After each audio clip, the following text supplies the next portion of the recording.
In this video, we're going to talk about 5 common ways that people ruin their relationships. Nobody gets into a relationship trying to mess it up. If you got into a relationship, it means you were hoping that it would work out. Sometimes it doesn't work out just because it's not meant to be. The timing was off. Again, it just wasn't God's plan for you. Sometimes, however, there's practical things that someone does that genuinely causes a problem in the relationship and maybe even leads to a breakup.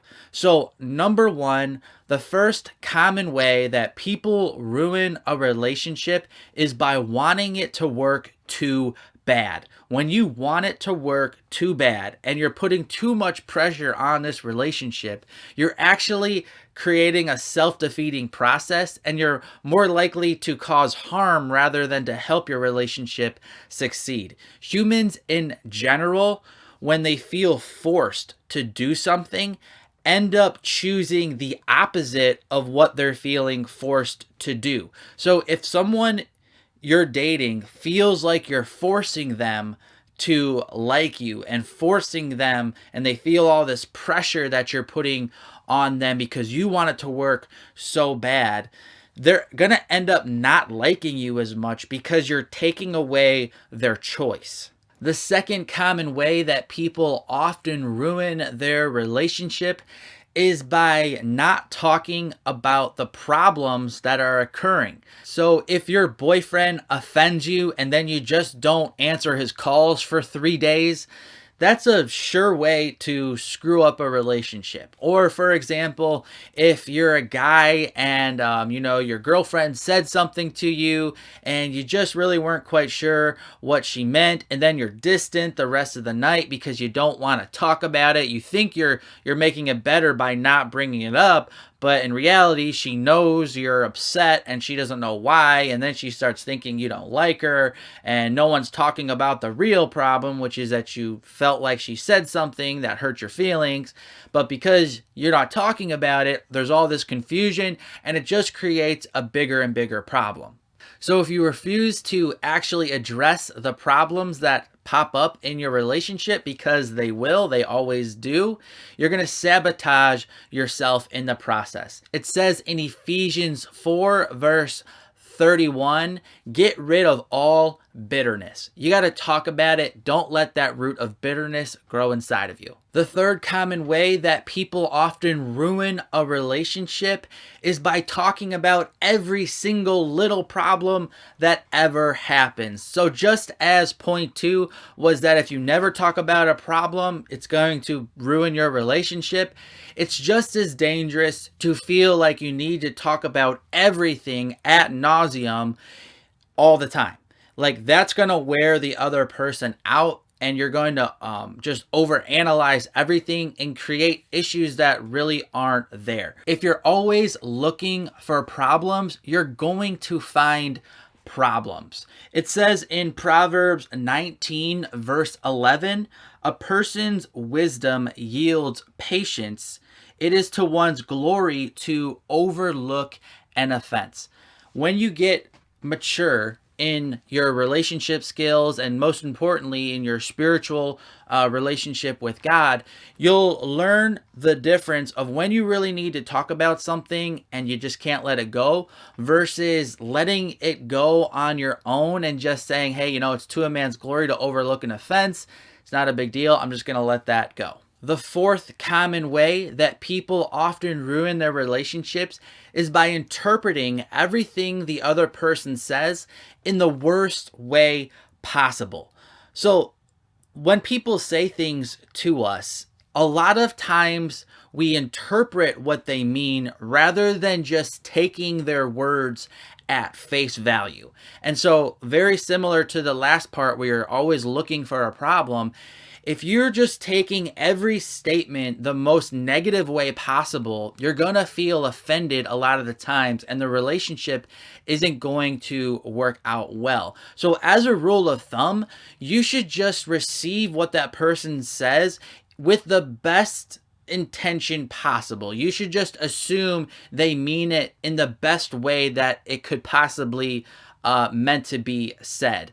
Until you realize that maybe there is an issue, until you see some concrete evidence of some subtle problems in the tone of someone's voice, and you see some evidence for why that would be there, you shouldn't assume that a little, inflection in someone's voice is this huge deal. You shouldn't read into these things and assume everything is the worst way it possibly could be. So, for example, if you ask your girlfriend out on a date and you say, hey, let's go out to dinner and catch a movie. What do you say? And she says, oh, I would love to, I'm really sorry, but I'm just really tired. I haven't been getting enough sleep and I got to wake up early tomorrow to go to work. So I think I'm going to sit this one out and just go to bed tonight, and then you talk for a minute more and you say, okay, well, I'll see you soon. And okay, click. And no, she thinks it's no big deal.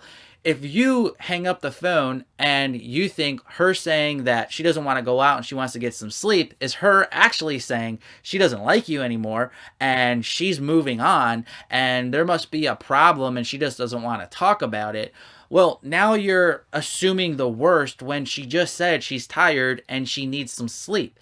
Rather than assuming there's this huge problem, it's best just to assume she meant what she said. When you assume the worst, you're going to create problems that aren't there. So in that example we just talked about, you call her back and you're frustrated and you say, what's wrong? Why are you mad at me? Why don't you want to spend time with me? Then she's going to get defensive and you guys are going to get in an argument. And now you just created a problem that wasn't even there until you interpreted her simple statement in a negative way. So there wasn't a problem until you assumed that there was a problem. So really this comes down to not judging people's motives. In the Bible, we're supposed to look at people's external actions and observe their lives, but we're not supposed to judge their internal motives because only God can do that accurately.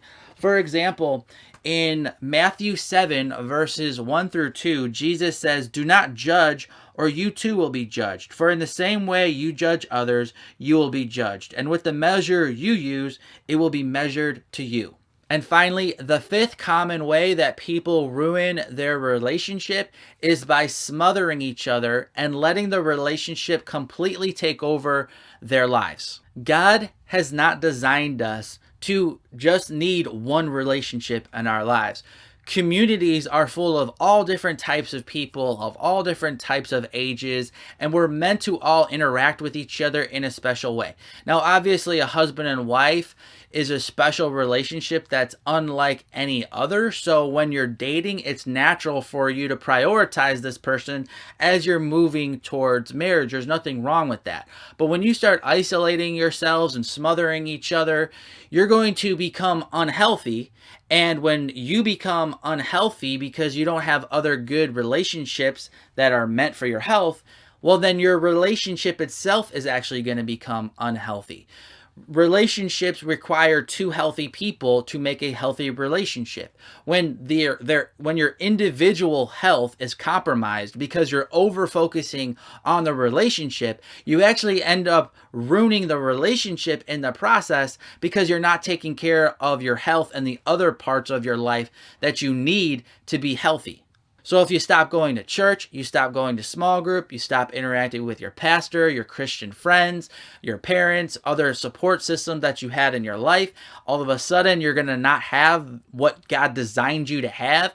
And although you might be having a great relationship and spending all your time with this other person, you as an individual are going to become unhealthy. And then again, since you're unhealthy, your relationship with this person is going to be unhealthy. So sometimes the best thing you can do for a relationship is to make sure you're being well balanced and having other parts of your life in check so that the relationship doesn't become all consuming and actually implode in the process. If you haven't subscribed to this channel, don't forget to do so. We're making videos just like this multiple times a week. I talk a lot about Christian singleness, relationships, how to know your calling. Really, any question that you want to ask, I do my best to give you a biblical answer. So if these are topics that are interesting to you, again, make sure you hit that subscribe button. Thanks so much for watching, and God bless.